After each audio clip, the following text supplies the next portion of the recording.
Yesterday was the day. Yes, what a nice day that was. We were there, 6-1 final. A couple really nice swats. In fact, Jazz Chisholm on pitch 2 of the game takes 1 yard. And he took it. It was interesting.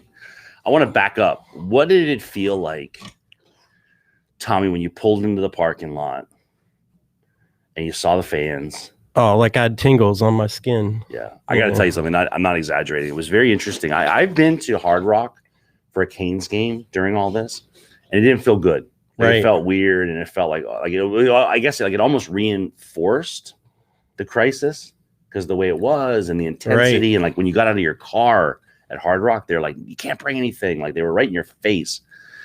And it was interesting. I stepped out of the car.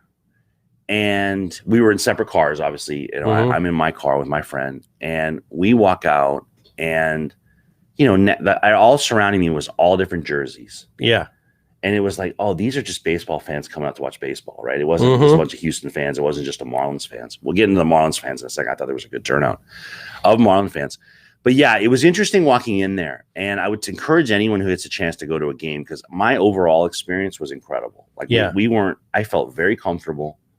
The way the pod system works, where you sit with your people. Yep. And then they had the other seats where you couldn't sit there no matter what. Yeah, they had a tie wraps around. Yeah. Them. So you couldn't even spread out within your own group. But it felt, very comfortable. And it was interesting being there. Everyone's excited. The game starts. Second pitch of the game. Boom. Yeah, it was really interesting. And I mean, and the other guy that he's in competition against at second base is San Diaz. He didn't do anything. Nothing. I think he had 2 strikeouts. Yeah, it'll be interesting to see what he can do with that momentum. After the game, he was on social media. There's some great videos of that SWAT. Yeah. Really I loved it. Really nice. Yeah, and then another guy that we talked about, top prospect, J.J. Bleday, he blasted one also. Yep. And then Lewis Brinson. So those were our 3 big hits. And then I think Birdie was 2 for 2. Yep. Yeah, the offense was on point. I want to talk about pitching with you. Yeah.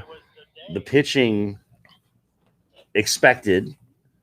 It's the first game of the year, but the pitchers all struggled on both sides. Yeah. Control-wise. I think Neidert better than Castano. The guy that came in second in the 4th inning. He seemed to have a little bit better command of the ball than Daniel did, but Daniel did all right. I mean, no, listen, they got. He only gave up 1 run. They got through it, and listen, it's the first game of the season.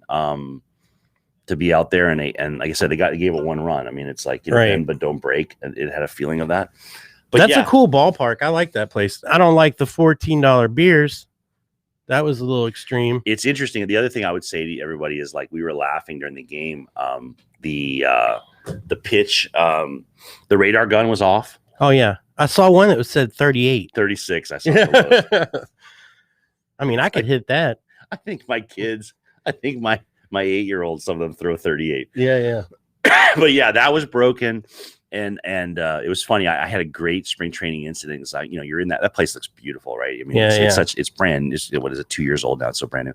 But I'm in line, and it's just like it gets like some fish platter. So it took 15 minutes. I watched the home run from the concession stand, which I had a great view of it. But the point is, it's like I ordered a Sprite. I drank the Sprite. The Sprite was flat. I said, "Hey, this is flat. Like, let me get this." I figured it was flat. I was like, "Let me have this, like, whatever the tropical juice thing is." The tropical juice came out. It was just water, any flavoring. Like, give me a Gatorade. Like red water. And it was funny. And then like all the guys around me are in line. They wait in that line. They get up there, and the guy be like, "And there's no beer." So it was funny. It was funny watching them work out the kinks. Yeah, we had to go all the way around to left field to that bar over there to get. Oh, and I was in the store beforehand because we got there early. Just wanted to see the new gear and stuff. And like they just had to say over and over again, "We don't have the gear yet. We don't have the gear." They had 2020 gear for sale. Oh no! What's wrong with those guys? Houston. Well, we said there's like you can look at it one of 2 ways, right? It's like you had a year to get ready for this, or You could be charitable and be like, "Well, this is the first game." Right. I was just happy to be there. I didn't care. Even when it started to sprinkle for a few minutes, I was like, "Who cares? We're still going to play." Yeah, it's interesting too because I got to tell you something. Being outside, it feels good. I think there's just this feeling of like that. It was windy. It was beautiful. No one was near us. The nearest people were 25 foot away, 30 foot away. Mm-hmm. So it felt good. And I got to tell you something, like there's something about, seeing the kids. Like I couldn't bring my daughter because she had something else that she had a commitment, but seeing all those kids around us and I want to talk about the Marlins fans for a second. It was interesting seeing the kids all get balls. I love the balls. Well, I went down there to try to get one. I ran down there. I think I might have run over one little guy. Sorry, but I'll tell bro. you, what I loved at the end of the game, we were in the cheap seats. But awesome view. That wasn't you can't cheap, not at all. No, there's not a bad view. You can sit in the berm out there, and it's great view. But it was interesting because as they're walking off, you just heard the fans, and there's a lot of Marlins fans, and the Marlins fans were loud. Yep. And yelling, just go fish. Yeah. Go fish. And it was funny seeing the players, like it's funny. We think, they're professional athletes, whatever. And I saw them look up and they were like, yeah, man, like, yeah, the fans are here. Like you could see they genuinely were interested in what was going on. Because those guys had cardboard cutouts for fans for the rest of the season after March. Yeah.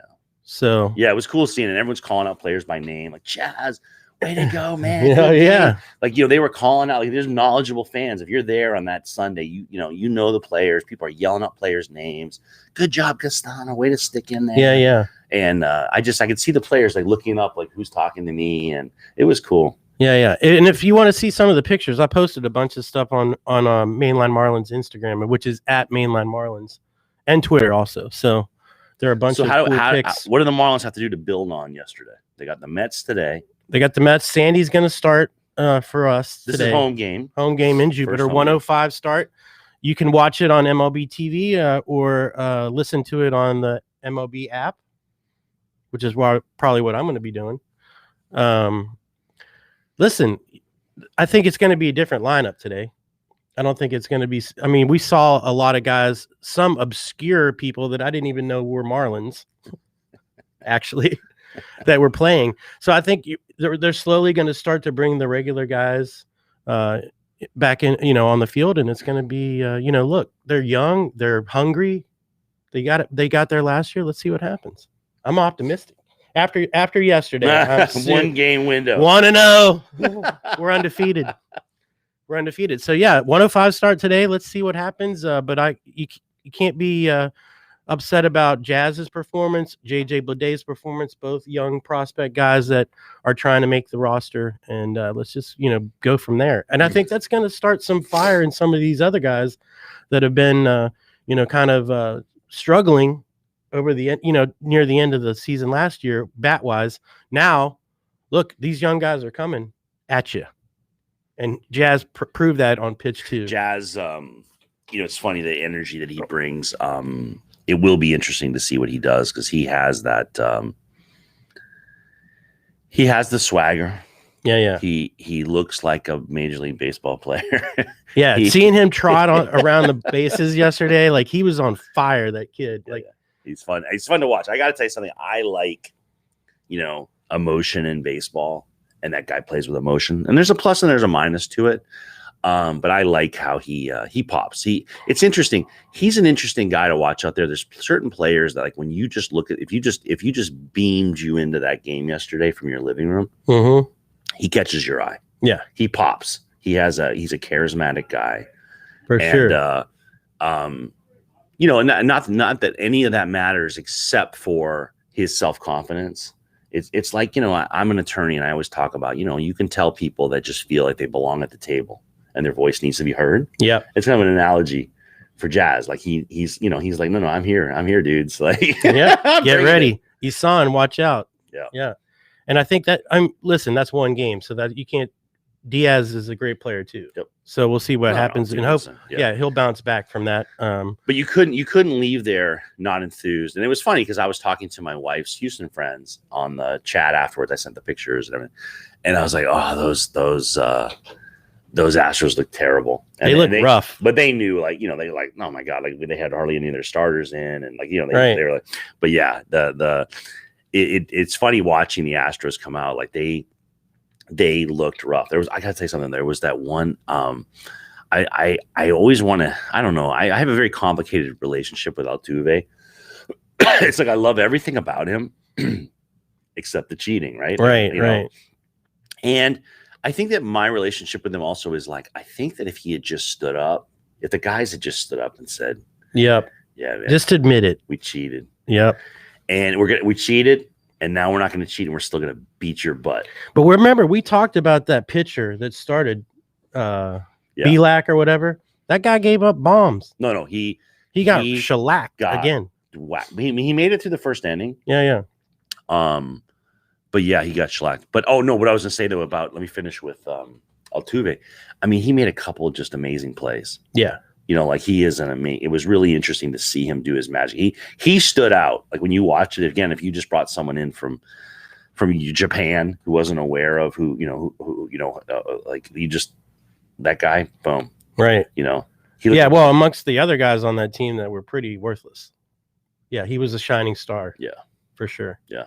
But I still don't like him. No errors in the game. Yep. No errors. The first base play, there was a couple weird incidences, like where people coming off the first baseman was coming for the Houston Astros. There was a couple weird plays. I wish we could see the replay. There was that weird play where the catcher seemed to like almost get hit in the chest with the baseball. Yeah. That was a weird spring training play. We thought the batter had gotten hit from our viewpoint. Right. It made this kind of sickening thud. And I don't know if it hit him in the face mask I think it would have gone further if it had been his face mask. I think it just hit him right in the chest protector. It was really weird looking. Yeah. Like he missed the ball. It was weird. So we're going to try to get up there next weekend to Jupiter and see what happens. But today, 105 start for the against the Mets, the hated Mets, the much hated Mets. But your buddy now, he's a huge Mets a couple guy. Highlights. With just a preview, we're going to have Mike Grabkowski come in. He took a lot of those pictures with this. He had a fancy camera yesterday. And we're going to have him come in, and we're going to have him do an important update. We don't want to hear it, but we need the Mets update. Yep. Because we got to beat the Mets. Yep. And the Mets on paper are the best. Pretty good. You know, they're the best in our division. And he's going to give us that. And then he's also going to give us a Beloit Snappers update. Perfect. He went to school up in Wisconsin. And I have a lot of cool baseball caps from him, like Wisconsin Wooden Bat Summer League. Awesome. Hats and stuff. So he's big into Wisconsin baseball. So he's super knowledgeable guy too about it. So we'll have him come in. Let's get him in this week because we need that Mets update. All right. And that's about it. That's it. Episode 9 in the books. Go Fish.